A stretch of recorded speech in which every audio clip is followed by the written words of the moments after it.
These two made all the sense in the world on paper, no sense in real life. Hey guys, welcome back to my channel, and if you're new, welcome to my channel. My name is Stephanie Yates Anya, Steph Anya for short, and I'm a licensed marriage and family therapist. Today, I'm going to be breaking down everything that we saw unfold between Leo and Brittany and Hannah. If you're curious, stay tuned.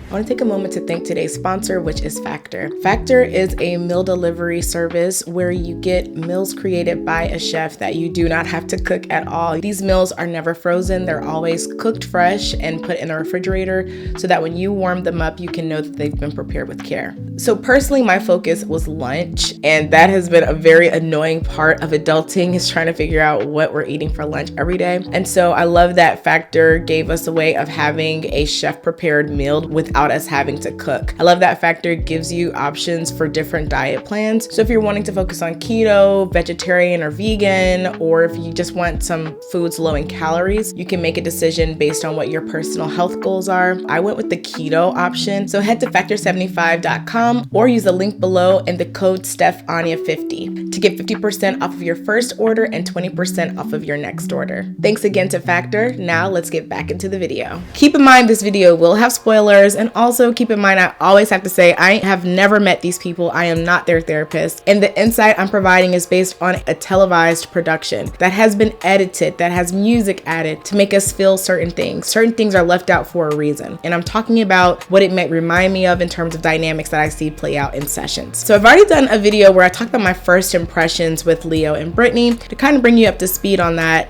Leo definitely talked a lot about not wanting people to want him for his money. One of my biggest insecurities is that a girl only wants me like for money. Yet it seemed like he was engaging with people about money the entire time that he was interacting. I grew up financially very well off. And Brittany is someone who is a self-proclaimed trophy wife. I'm obviously a trophy wife. Who ended up being one of the most honest cast members on this show. She was honest about her past. My dating history is athletes and rock stars. She was honest about what she wanted. Some people want to be boss babes and make all the money and live their lifestyle, and that's not how I want to live. And she was even honest about how she was feeling in the process. So it was interesting to see how their dynamic played out in the pods. And spoiler, I was both disappointed to see that we weren't able to see more of their journey of dating, but also a bit relieved. So let's break down their entire trajectory. We can't talk about Leo and Brittany without talking about Hannah. Leo and Hannah had a connection from the start, as well as Leo and Brittany. They both remained in his top two. Hannah also had a connection with Nick D, and we'll talk more about them in their video that is to come. So one of the things that connected Hannah and Leo originally is that they're both adventurous and say they like to try new things. The world is so vast and amazing, and we have so little time. Like I want to try everything. Like if I'm at a buffet, I put one bite of every piece of food on my too. My ideal dinner is like you order like 5 appetizers for like the dinner. Preach. And Leo talked about how they're talking about something small like dinner, but they're really talking about something big. And I think it's interesting how that big thing they were talking about actually ended up being one of the major stressors in their relationship. Both of them have a difficult time with choosing a single entree. So in the case with both of them, they were two of the only people that we saw who still had strong connections with more than one person, moving all the way to the end of the process. Now, I am not a person who feels like you have to identify your person within the first couple of days for the relationship to be legitimate. I think it's already such a condensed period of time. I think it's fair to get a good taste of everyone that you have interest in and really use those 10 days or however many days to the best of your ability. I never judge that. I do think, however, that when you start getting to the point where you are preventing yourself from further connecting with someone because of not a stronger connection with another person, but because of anxiety about making a choice, that's where we start seeing more complications. And we saw this with both Leo and with Hannah. With Hannah, she broke up with Nick not because she really didn't want to pursue anything with him, but because people in the lounge were telling her that she shouldn't pursue anything with him. And with Leo, all the way until the last day before proposals, he still hadn't made decisions. We really saw that Hannah and Leo both being the type of people who like to taste a little bit of everything, it might have really magnified the fact that they're both maximizers, which is when you overthink options and have a difficult time making decisions because you're trying to look for the perfect, best option. I think they're both maximizers, which put them in a position of not really being able to focus in on a top person. Leo even at one point told Brittany, After our date today, like, honest to God, like, I swear to God, you're like both number one. Like, We're both number one. you can't have two number ones. So once you realize that Leo identifies a lot with being wealthy, and then you hear that Brittany was looking for someone who can financially support her and identifies as a trophy wife, she says she doesn't want to be a boss babe. On paper, they seem like they would be the perfect match. Actually, I thought Brittany was very lucky to come into this experiment and find someone who actually was very well off, because we don't really see that on the show. So I thought that it was interesting to see that she got kind of lucky and there was somebody there who would be willing to not make her go 50-50, because I think that's more the norm with what we're seeing today with dating. In that case, I felt there was a lot of pressure to make that work. Brittany knows that she is completely against going 50-50, which she said is what she was hearing from the other guys. Because the other guys were hard 50-50, and I didn't realize, like, I don't agree with that. All of her eggs had to be in one basket. So I felt that when it came to Brittany being able to identify Leo as her number one, it was a little bit easier because one of her top needs could really only be met by him of all of the candidates that she was dating. I felt that with Leo, he was still in a space of identifying who he was after experiencing so much loss so quickly. My grandpa got cancer, died. My grandma got cancer, died. My mom got cancer, died. My dad got cancer, and my stepdad got cancer, all in 3 years.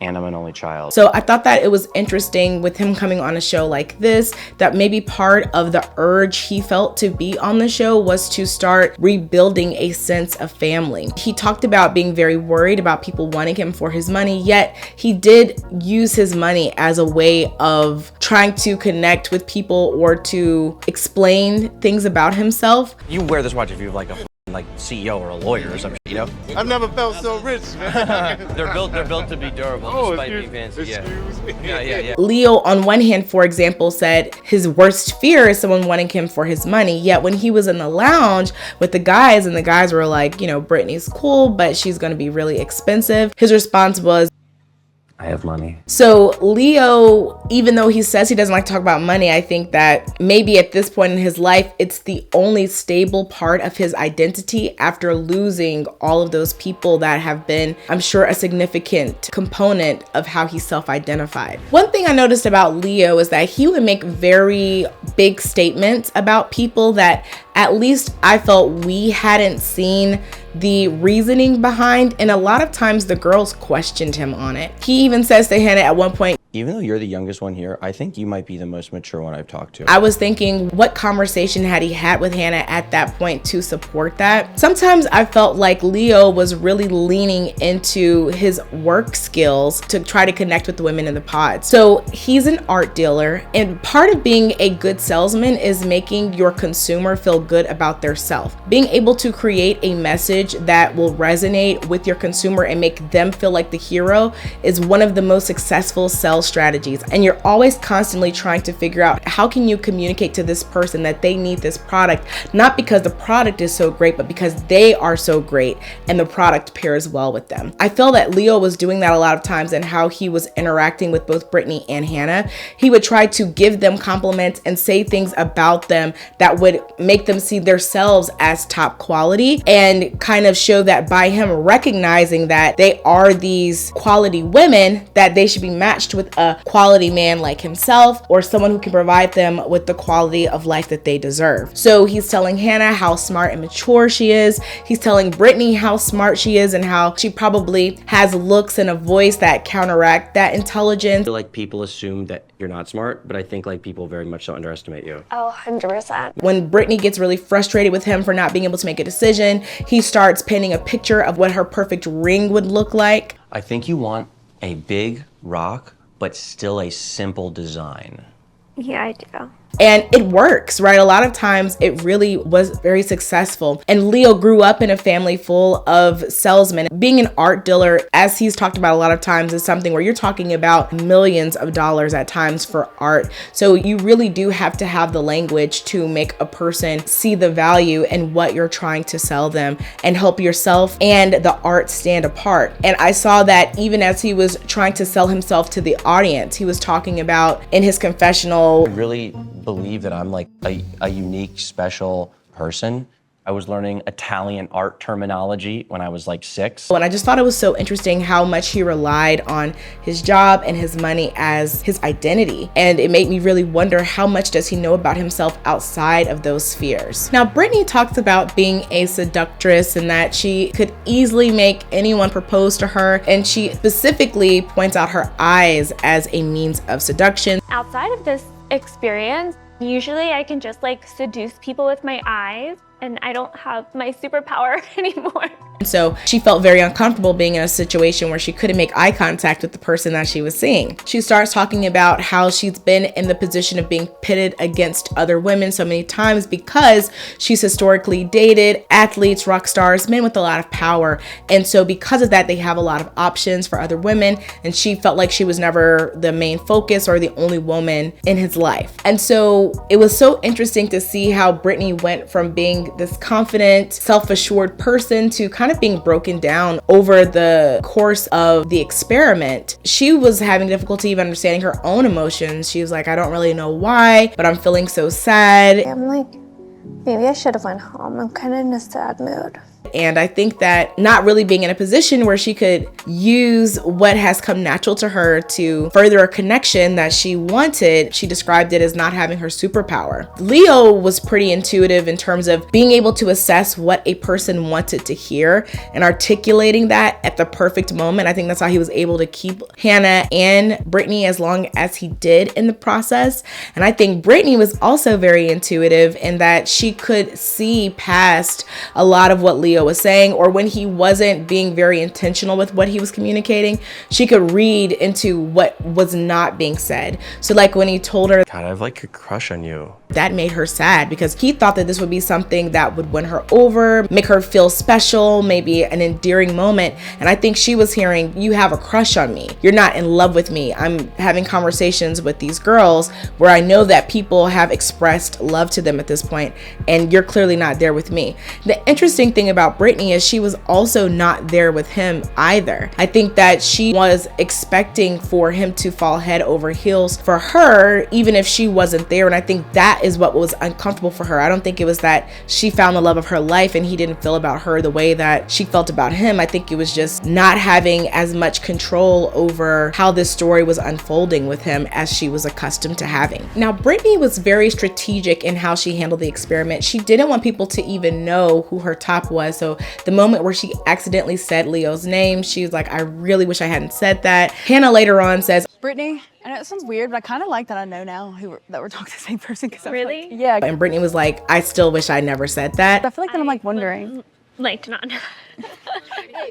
Hey, you're the one who said something. By accident. So again, that was Brittany just being so honest. She never really gave people what they wanted to hear. She was just so honest about where she was at with everything, and I actually love to see that. Now, one conversation that we got with Leo and Hannah that I would have loved to see with him and Brittany, I don't know if it just didn't happen or if they just didn't keep it in the final edit, is when Leo asked Hannah for a prenup. Having a prenup is something that's like really important to me. No, I get it.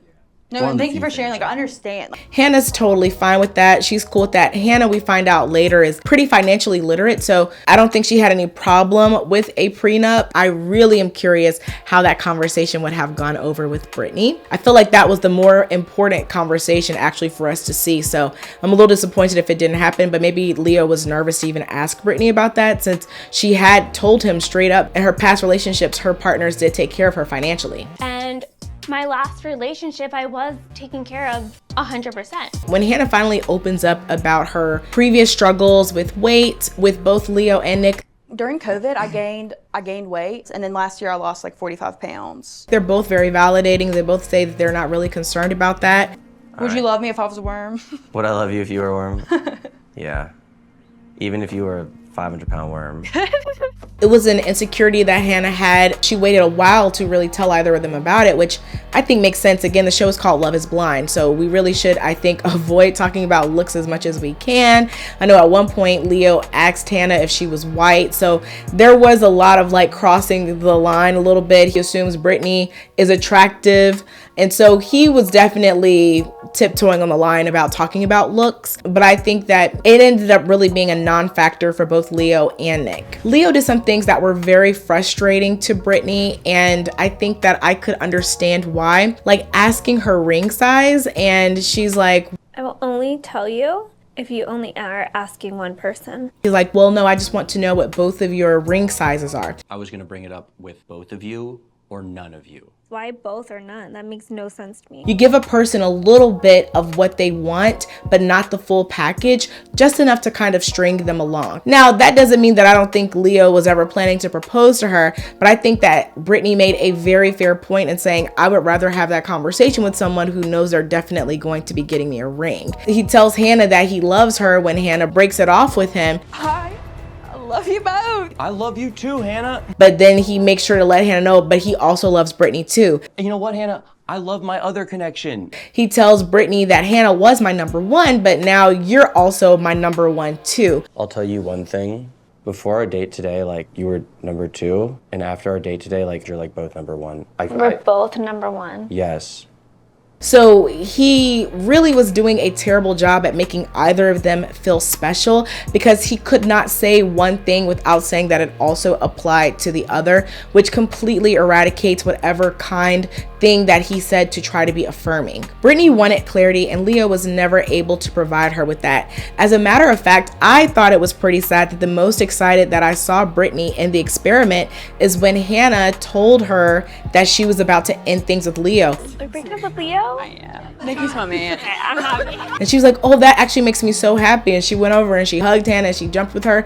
And I thought that that was actually pretty sad, that the thing that she was so relieved about is that Hannah was calling it off with Leo, not that Leo was choosing her of his own free will.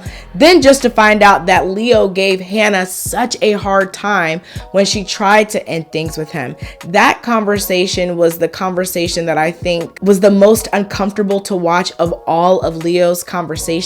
And I think that, again, we're seeing some of these sales strategies. I think that's where he started trying to shift his strategy to making a person question their decision-making skills. How conclusively have you decided? How confident are you in this decision? Have you made up your mind? We're trying to bring in a slither of doubt to make a person question why they are denying you. Like, can you at least just tell me, like, what have you and the other connection committed to? Like, is this set in stone? And so I felt that by Leo doing that, he was trying to make Hannah uncomfortable with her decision to move forward with Nick. And I think Leo thought this, again, is what is going to make her feel special, that I am fighting for her, that I am not going to just give up. Have another connection I can go to. You understand? It's not even like I'm fighting for you because you're my only one.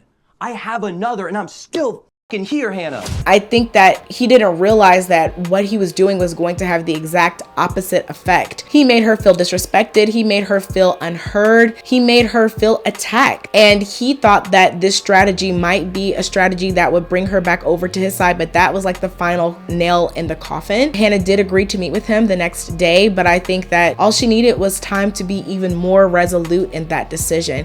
He didn't really help his case by treating her so aggressively. I definitely think he was moving into a space of panicking. I couldn't tell, was it because you cared about Hannah so much, or was it because you don't like the feeling of losing? I honestly couldn't tell. What are your thoughts? Leo made some points with Hannah that I thought were valid points, but the way that he delivered them was so aggressive. Like when he asked Hannah, is he the best person for you, or is he just the first person to tell you I love you? Because if he's just the first, and that's how you're gonna get married? And he said, we're not the kind of people that give validation easily. I'm gonna guess that he probably offered the validation before. and it probably felt really good. I thought that was a valid point, but the way that he was bringing it up was so aggressive that Hannah couldn't even process it in the way that he intended. It was one of those things where Hannah was like, at this point, I need someone who only wants me, which I thought was fair. You know, you don't want to get with someone who just hours ago said they love you the exact same amount that they love another person. That's a very difficult thing for you to navigate when you're thinking about your own narrative, but we've seen people overcome it. We've seen in the past where people literally moved forward with another person and went back to someone else that they were with in the pods, and it ended up working out successfully. We've seen that happen more than once. So not to say that you can't have strong feelings for someone else and it still work out, but I could understand why that would be a difficult thing to recover from emotionally if you're just not sure how sure they were when they chose you. The last thing that I really didn't like about that conversation is that Leo said, "What would you say if I proposed to you right now?" What would you say if I asked you to marry me right now? What would you say? Oh my God. I want you to be my fucking wife, Hannah. Please answer me, Hannah. It's not fair to hypothetically propose to someone, and we have seen that before. And the thing is that we've usually only seen that in these moments of crisis where a person feels like the person is about to slip through their grasp. They're about to lose them, and they're saying, wait, what if I propose to you? And it's just one of those things where if you are asking someone hypothetically what they would say if you propose to them, to me, that is a cowardly move, because you're essentially putting them in a position where you're proposing with no stakes. If they say no, then you're like, well, I never really proposed. And if they say yes, then now they've been vulnerable and admitted that they want to marry you, while you just have to now decide whether or not you want to move forward with proposing to them. And so I thought that that was a very unfair move, that he wanted Hannah to confirm how she felt about him, still not giving her any sort of confirmation about if she was his number one. Leo does ask Hannah to tell Brittany that it was a mutual breakup. One thing I would ask you to do for me is I would beg of you to tell Brittany that it really was mutual. You're basically saying you want me to help you out in your next relationship. I love that Hannah was like, I'm not doing that. And she told Brittany exactly what happened. Brittany heard that and she definitely was cognizant of it, and she was not mean towards Hannah. But I think Brittany had an end goal in mind, which was like, if I can't make it work with this guy who says he's very well off, then I'm going to make it work. But I think ultimately her intuition just would not let her move forward in that way. And then when they do finally have that conversation, Leo starts to say that he feels about Brittany the exact same way that Hannah feels about Nick. Is better for you. He's my person, you know? That's exactly how I feel about Brittany. I know what I want. You know what you want. You and Nick are meant to be, and me and Brittany were meant to be. Just yesterday, you were begging Hannah not to make a decision. So what's changed where you and Hannah are now on the same page that you don't want to move forward with each other? And Hannah said that it did feel like he was trying to manipulate her. Leo does propose to Brittany. He reads her a poem. Brittany earlier had read him a letter. That was such an awkward proposal because Brittany was like, I really don't even know what to say. Will you marry me?